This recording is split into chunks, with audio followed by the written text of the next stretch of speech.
दोस्तों नमस्कार, ये है मार्गदर्शन फॉर सिविल सर्विसेज। मैं अनुराग चौधरी। दोस्तों आज की वीडियो में प्रस्तुत है विभिन्न प्रतियोगी परीक्षाओं के सामान्य ज्ञान और सामान्य अध्ययन के लिए उपयोगी प्रश्नोत्तर रूप में सामान्य विज्ञान यानी जनरल साइंस के महत्वपूर्ण प्रश्न।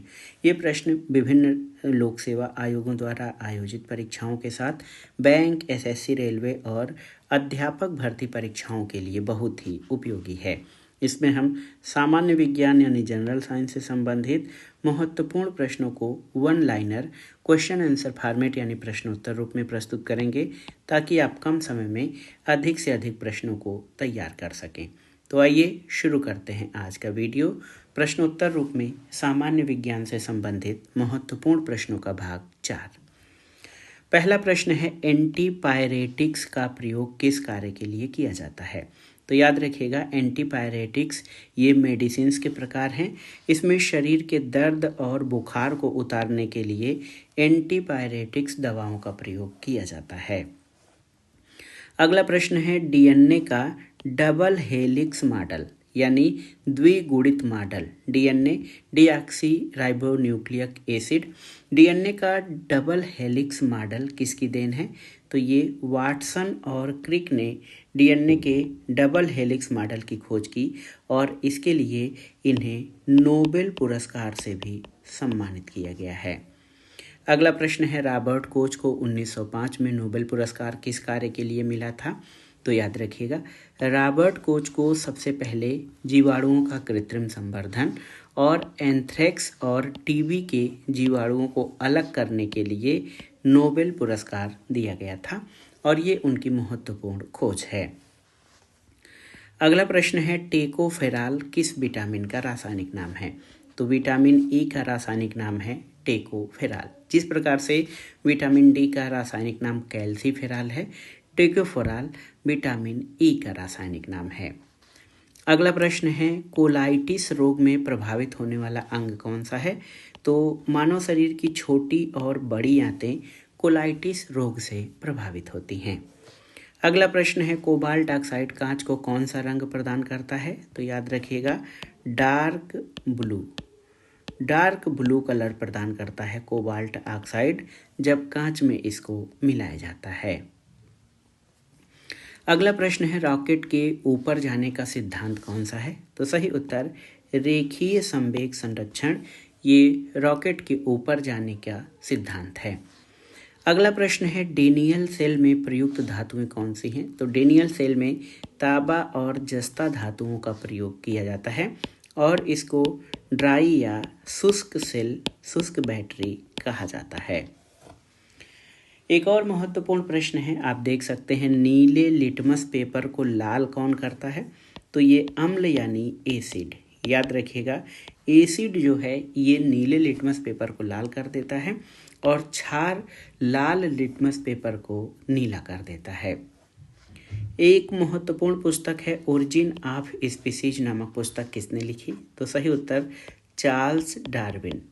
चार्ल्स डार्विन ने ओरिजिन ऑफ स्पीसीज पुस्तक की रचना की है। अगले प्रश्न पर आते हैं। अगला प्रश्न है, पौधों में प्रोटीन निर्माण के लिए आवश्यक तत्व कौन सा है? तो ये बहुत ही महत्वपूर्ण प्रश्न है। आप जान लीजिएगा कि पौधों में प्रोटीन निर्माण के लिए आवश्यक या उत्तरदायी तत्व नाइट्रोजन है। नाइट्रोजन से पौधों में प्रोटीन निर्माण होता है और याद रखिएगा, प्रोटीन का महत्वपूर्ण अवयव नाइट्रोजन है। अगला प्रश्न है दोस्तों, हाइड्रोपोनिक्स किसे कहते हैं? तो बिना मिट्टी के पौधों का जल में संवर्धन किया जाना हाइड्रोपोनिक्स कहलाता है। ये नई तकनीक नहीं बल्कि पुरानी तकनीक है। जैसे सिंघाड़ा, जलकुंभी आदि का विकास जो है ये बिना मृदा के केवल जल में होता है और जल में सभी पौधों के लिए आवश्यक पोषक तत्वों को मिला दिया जाता है और जिससे इनका विकास बिना मृदा के हो। अगला प्रश्न है, जंपिंग जीन का सिद्धांत किसने दिया था? तो बारबरा मैक्लिंटॉक ने दोस्तों जंपिंग जीन सिद्धांत का प्रतिपादन किया था। अगला प्रश्न है, मानव रक्त में प्राकृतिक रूप से पाया जाने वाला स्कंदनरोधी कौन सा है जो कि ब्लड को जमने से रोकता है? तो ये है हिपेरिन। हिपेरिन दोस्तों प्राकृतिक रूप से पाया जाने वाला स्कंदन रोधी पदार्थ है। अगला प्रश्न है, मोतियाबिंद से शरीर का कौन सा अंग प्रभावित होता है? तो आँख मोतियाबिंद से प्रभावित होती है। एक और प्रश्न है, प्लवन करती हुई वस्तु का भार कितना होता है? तो याद रखिएगा, प्लवन या तैरती हुई वस्तु का भार उसके द्वारा विस्थापित द्रव के भार के बराबर होता है। किसी वस्तु द्वारा विस्थापित द्रव का भार प्लवन करती हुई वस्तु का भार होता है, याद रखिएगा। एक और महत्वपूर्ण प्रश्न, दो आवेशित चालकों को जोड़ने पर शून्य आवेश प्रवाह की शर्त क्या है? तो जब दो समान विभव पर जब चालक हों तो उनको जोड़ने पर शून्य आवेश प्रवाह होगा। अगला प्रश्न है, जीव और निर्जीव के बीच की कड़ी क्या है? तो ये है वायरस ये न तो पूरी तरह जीवित होते हैं न पूरी तरह मृदा, तो इस तरह से इनको जीवन और मृत्यु या जीव और निर्जीव के बीच की कड़ी कहा जाता है। अगला प्रश्न है, कोशिका में जो केंद्रक होता है, सेल के अंदर जो केंद्रक होता है उसकी खोज किस वैज्ञानिक ने की थी? तो केंद्रक की खोज रॉबर्ट ब्राउन के द्वारा की गई थी। अगला प्रश्न है, डायस्टेज एंजाइम किसका पाचन करता है? तो सही उत्तर स्टार्च का पाचन करता है डायस्टेज एंजाइम। अगला प्रश्न है दोस्तों, डीएनए की द्विकुंडलित संरचना किसने प्रस्तुत की थी? तो कैम्ब्रिज यूनिवर्सिटी के रॉबर्ट वाटसन और क्रिक ने 1953 में दोस्तों ये डीएनए के द्विकुंडलित संरचना की खोज की थी, जो कि आनुवंशिकी के लिए महत्वपूर्ण खोज है। अगला प्रश्न है, रासायनिक दृष्टि से चीनी क्या है? तो चीनी सुक्रोज है। नाभिकीय रिएक्टर में भारी जल या हैवी वाटर का क्या उपयोग होता है? तो ये मंदक या मॉडरेटर के रूप में प्रयुक्त होता है नाभिकीय रिएक्टर में भारी जल।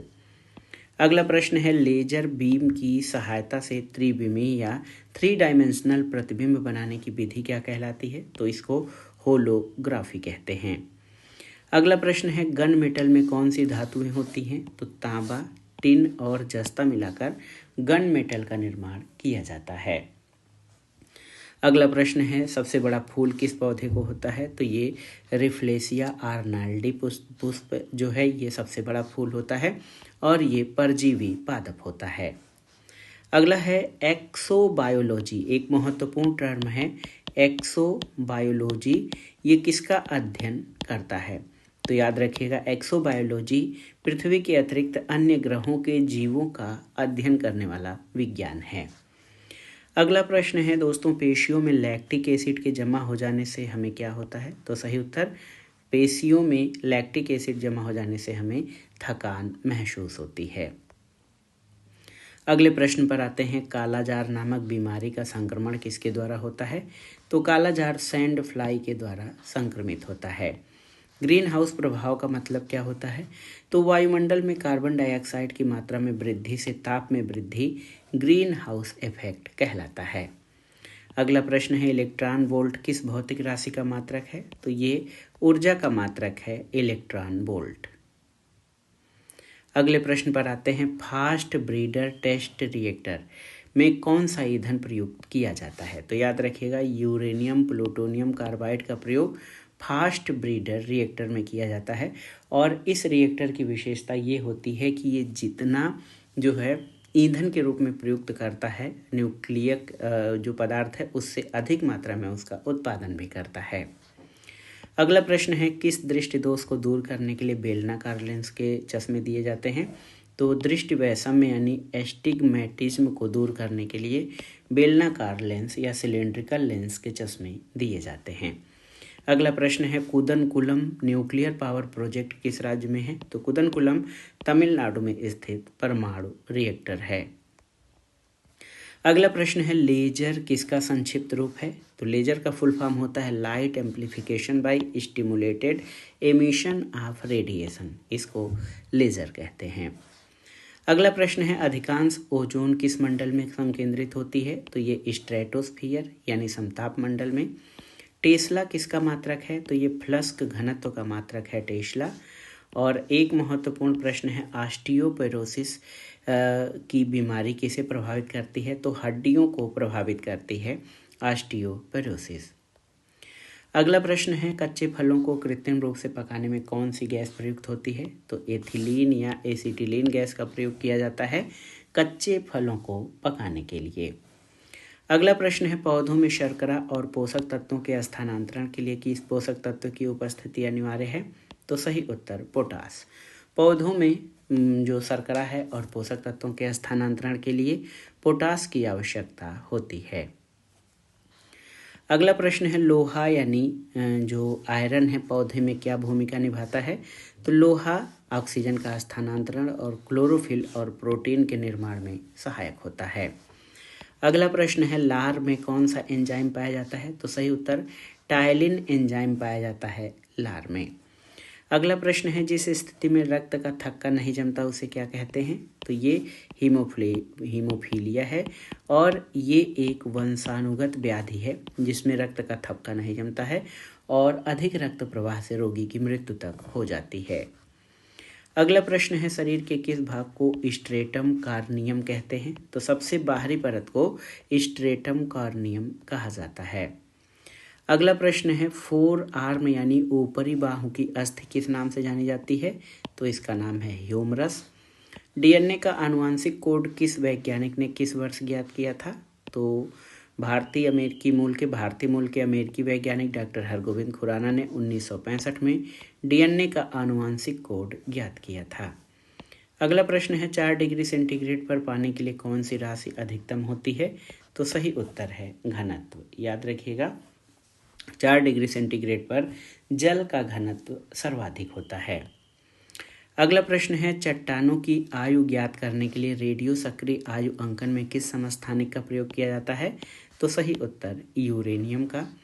एक और महत्वपूर्ण प्रश्न है कि किस कोशिकांग को आत्महत्या की थैली कहा जाता है? तो लाइसोसोम को आत्महत्या की थैली कहा जाता है। अगला है रॉबर्ट जे ओपेनहाइमर के नाम की कौन सा आविष्कार जुड़ा है? तो सही उत्तर परमाणु बम। दोस्तों परमाणु बम के आविष्कारक ओपेनहाइमर थे। अगला प्रश्न है सिलिकोसिस की बीमारी कहाँ पर काम करने वाले लोगों के होने की संभावना रहती है? तो सिलिका की खदानों में काम करने वालों को सिलिकोसिस व्याधि होने की संभावना होती है। एक और महत्वपूर्ण प्रश्न है कि एक हरी पत्ती अंधेरे कमरे में रखकर लाल प्रकाश से प्रकाशित की जाती है तो पत्ती का कलर कैसा होगा? सही उत्तर वो पत्ती ब्लैक यानी काले कलर की दिखाई देगी। अगला प्रश्न है जब जर्मेनियम क्रिस्टल से सूक्ष्म मात्रा में आर्सेनिक की अशुद्धि मिला दी जाती है तो क्या बनता है?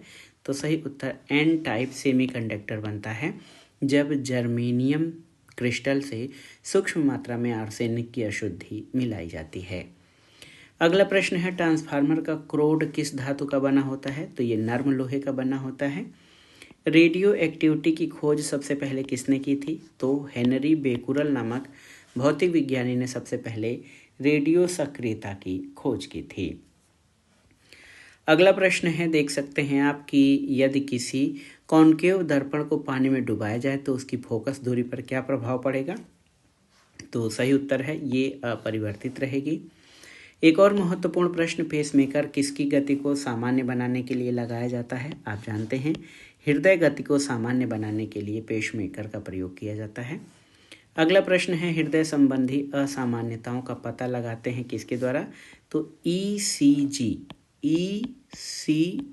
यानी इलेक्ट्रोकार्डियोग्राफ से हृदय संबंधी असामान्यताओं का पता लगाया जाता है। अगला प्रश्न है मेंडल के द्वारा प्रतिपादित सिद्धांत को क्या कहा जाता है? तो यह है मेंडल ने आनुवांशिकता के नियमों का प्रतिपादन किया था। अगले प्रश्न पर आते हैं रेबीज नामक रोग में मनुष्य का कौन सा तंत्र प्रभावित होता है? तो याद रखिएगा तंत्रिका तंत्र यानी नर्वस सिस्टम रेबीज से प्रभावित होता है और ये वायरस जनित रोग है। अगला प्रश्न है पाचन की दृष्टि से आहार नाल का सबसे महत्वपूर्ण भाग कौन सा है? तो सही उत्तर छोटी आंत जो है ये पाचन की दृष्टि से आहार नाल का सबसे महत्वपूर्ण भाग है। अगला प्रश्न है शरीर के किस भाग द्वारा ताप का नियंत्रण होता है? तो तापमान का नियंत्रण त्वचा के द्वारा किया जाता है। अगला प्रश्न है धनुष टंकार नामक बीमारी से बचाव के लिए कौन सा इंजेक्शन लगाया जाता है? तो इसका नाम है एटीएस यानी एंटीटॉक्सिन सीरम। अगला प्रश्न है, जीव विज्ञान की वो शाखा जिसके अंतर्गत जीवधारियों और उसके वातावरण के पारस्परिक संबंधों का अध्ययन किया जाता है, तो इसको पारिस्थितिकी कहा जाता है।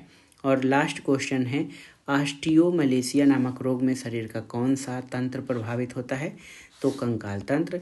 ऑस्टियोमलेशिया में जो हड्डियां होती हैं, हड्डियां ये कमज़ोर हो जाती हैं, और इससे पूछा है कि कौन सा तंत्र प्रभावित होता है, तो याद रखिएगा कंकाल तंत्र या हड्डियों का ढांचा जो होता है वो ऑस्टियोमलेशिया नामक रोग में प्रभावित होता है।